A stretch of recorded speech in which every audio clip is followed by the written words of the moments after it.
अस्सलाम वालेकुम दोस्तों, उम्मीद था सभी दोस्त ठीक ठाक ऐं खैर खैरियत सां हूंदा। दोस्तों असां ॻाल्हि करण वारा आहियूं ड्रामा सीरियल वेरन जी वस्ती जी अॼु तव्हांखे मुकमिल कहाणी ऐं कान फारम अपडेट इन नंढड़ी ऐं छोटड़ी वीडियो में ॾींदासीं। दोस्तों वीडियो खे आख़िर ताईं ॾिसंदा मुंहिंजे YouTube channel the Mirza Malik खे लाज़मी सब्सक्राइब कंदा। दोस्तों सब्सक्राइब करण सां को अव्हां जो बैलेंस न करंदो, काफ़ी असांजी हौसला अफ़जाई थींदी ऐं तव्हांखे बि वधीक वीडियो ॾिसण वटां मिलंदा। दोस्तों अव्हां जो टाइम वेस्ट कोन पिया करायूं, हलूं था पंहिंजी कहाणी ऐं अपडेट जी तरफ़।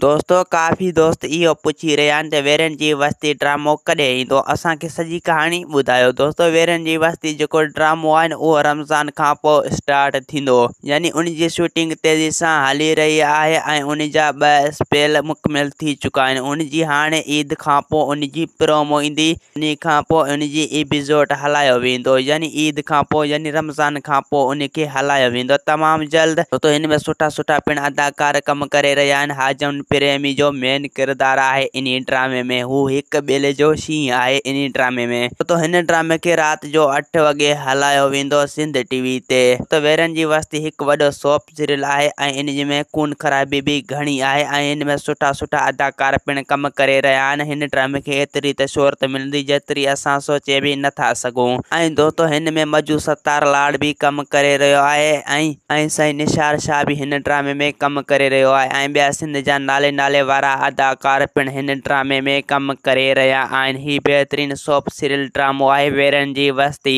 तो वेरन जी वस्ती जेको ड्रामो आहे न उहो तव्हां तकरार सीज़न 2 समझिजो, यानी तकरार ड्रामे जो कट आहे ही ड्रामो। ऐं हिन ड्रामे में कुझु अदाकार तकरार जा ड्रामे जा बि आहिनि, उन करे पोइ हिन खे दौलाब ड्रामो खे कट बि करे सघे थो, यानी दौलाब ड्रामे जे बराबर भी बीह सघे थो वेरन जी वस्ती ड्रामो। दोस्तों उम्मीद त कहाणी आई हूंदी अव्हांखे पसंदि। असांखे ॾींदा हाणे इजाज़त, वरी तव्हां सां मिलंदासीं की नई ईंदड़ वीडियो में। ख़ुदा हाफ़िज़।